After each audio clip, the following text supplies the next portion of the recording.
پاک پڑھنے کے بے شمار فضائل و برکات ہیں. تھوڑا سا ایکو کم کر دیجیے گا. درود پاک پڑھنے کے بے شمار فضائل و برکات ہیں. بہت ساری احادیث فضائل درود میں ملتی ہیں, بہت سارے واقعات بھی ملتے ہیں. درود پاک کب کب کہاں کہاں اور کیسے کیسے کام آتا ہے, ایسے ایسے ایمان افروز واقعات موجود ہیں کہ بندہ پڑھے تو ایمان تازہ ہو جاتا ہے. آج کل بڑی پرابلم میں لوگ ہیں, مہنگائی نے تنگ کیا ہوا ہے, نہ صرف پاکستان میں بلکہ یورپی ممالک میں بھی, کیونکہ انفلیشن بڑھا تو کئی لوگ مقروض ہو گئے, کئی لوگ ڈیفیکلٹی میں ہیں. آئیے میں آپ کو ایک درود پاک کی فضیلت پر مشتمل ایمان افروز واقعہ سناتا ہوں. کتابوں میں لکھا یہ واقعہ, ایک دوست نے اپنے دوست سے لون لیا, قرضہ لیا, اور وہ قرض تھا 3000 درہم. اس نے سرٹن ٹائم دیا کہ اتنے دنوں میں واپس کر دوں گا. وہ وقت پورا ہو گیا. دوست نے کہا کہ میرے پیسے لوٹاؤ. تو کہتا ہے پیسے تو میرے پاس نہیں ہیں. کہا میرے پیسے کہاں گئے؟ کہ کاروبار میں لگائے, کاروبار میں نقصان ہو گیا, اب میرے پاس کچھ نہیں. دوست مطالبہ کرتا رہا اور دوسرا دوست بیچارہ پیسے ہی نہیں تھے اس کے پاس. آخر کار پہلا والا دوست جو تھا جس نے قرضہ دیا تھا وہ عدالت میں چلا گیا, کورٹ میں چلا گیا, اور عدالت میں جا کر اس نے جج صاحب کو کہا کہ بھائی میرے پیسے اس بندے نے دینے, یہ پیسے نہیں دے رہا. جج نے اس دوست کو بلایا, کہا تم نے پیسے دینے, کہاں دینے ہیں, دیتے کیوں نہیں ہو؟ پیسے ہیں ہی نہیں, ختم ہو گئے سارے پیسے. کہ ٹھیک ہے میں تمہیں 30 دن دیتا ہوں, 30 دن میں پیسے دے دو ورنہ پھر جیل میں ڈال دوں گا. اب یہ بندہ گھر واپس آیا اور سوچنے لگا کہ 30 ڈیز میں پیسے تو میں کیسے دوں گا. پیسے کہ جو کوئی شخص مصیبت میں ہو یا پریشانی میں ہو اسے چاہیے کہ مجھ پر کثرت سے درود پڑھے, کہ درود پاک مصیبتوں اور پریشانیوں کو لے جاتا ہے.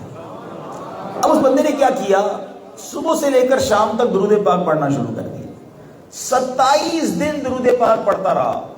28th نائٹ, 28ویں رات آ گئی, صرف درود پڑھتا تھا. 28ویں رات اسے خواب میں اس نے دیکھا کہ کوئی کہنے والا کہہ رہا ہے کہ گھبراؤ نہیں, علی بن عیسیٰ وزیر کے پاس جاؤ, وہ تمہارا قرضہ ادا کر دے گا. یہ بندہ صبح اٹھا اور سوچنے لگا کہ پتہ نہیں کس کی آواز تھی, کس کی طرف سے پیغام تھا. Confuse, hesitate. 28واں دن بھی اس نے درود پاک پڑھتے ہوئے گزارا اور 29ویں رات آ گئی. اس رات اس کی قسمت جاگ اٹھی کہ خواب میں نبی پاک علیہ السلام کی زیارت ہوئی. پیارے آقا فرماتے گھبراؤ نہیں, علی بن عیسیٰ وزیر کے پاس جاؤ, وہ تمہارا قرضہ ادا کر دے گا.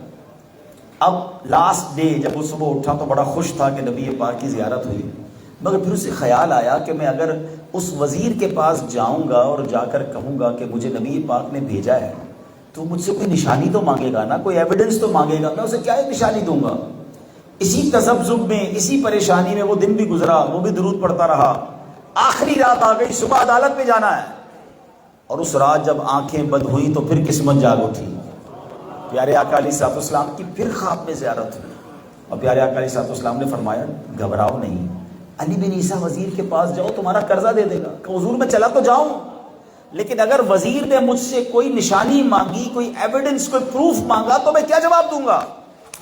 سرور کائنات علیہ السلام نے فرمایا کہ اسے بتانا کہ تم روزانہ 5000 مرتبہ درود پاک پڑھتے ہو فجر کے بعد, اور جب تک تمہارے 5000 پورے نہیں ہوتے نا تم کسی سے بات بھی نہیں کرتے, اور یہ راز فقط آپ جانتے ہیں اور آپ کا رب جانتا ہے, اور آپ نے یہ بات کسی کو بتائی نہیں ہے.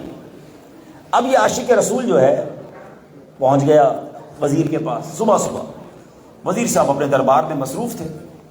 اس نے پیغام بھجوایا کہ وزیر صاحب کو کہیے گا میں کسی کا پیغام لایا ہوں, آپ سے ملاقات کرنی ہے. وزیر نے اندر سے کہلوایا, پوچھو کس کا پیغام لائے. اس نے پیغام بھجوایا کہ میں رسول اللہ صلی اللہ تعالی علیہ وسلم کا پیغام لایا.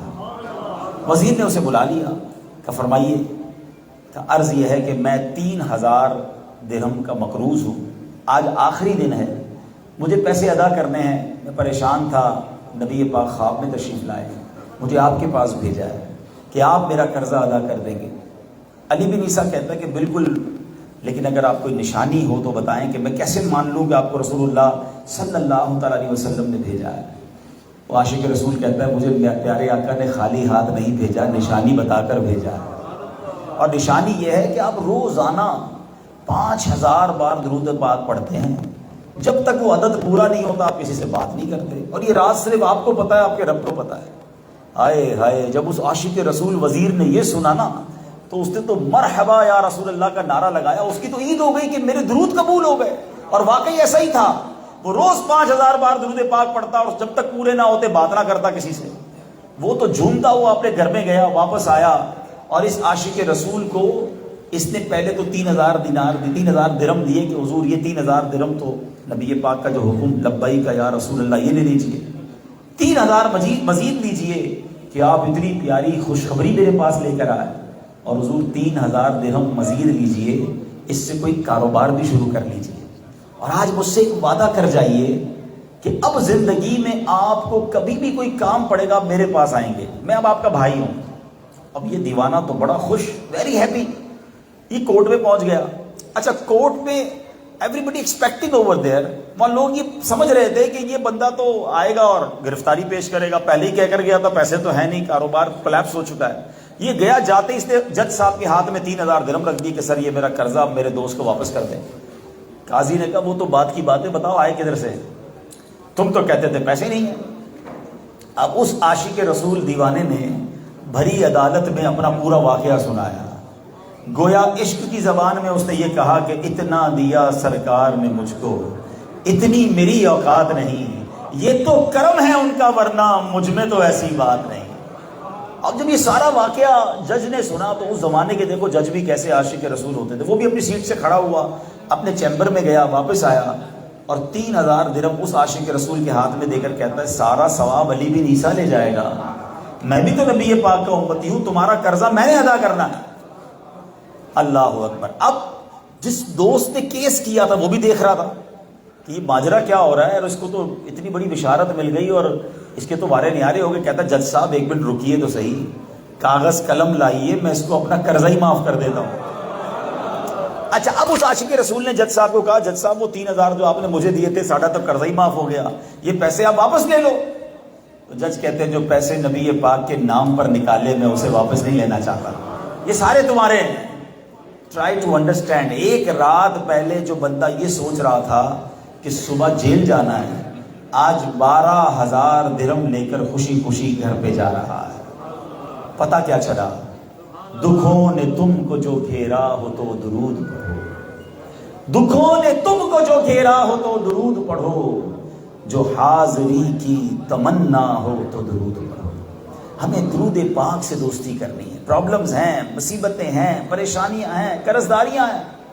نبی پاک نے اتنا کمال کا وظیفہ ہمیں دے دیا ہے. پیارے آقا کی حدیثیں تو پڑھو یار. ٹینشن دور کرنے والا وظیفہ درود پاک ہے, روزی میں برکت لانے والا وظیفہ درود پاک ہے, عزتوں میں اضافے والا وظیفہ درود پاک ہے.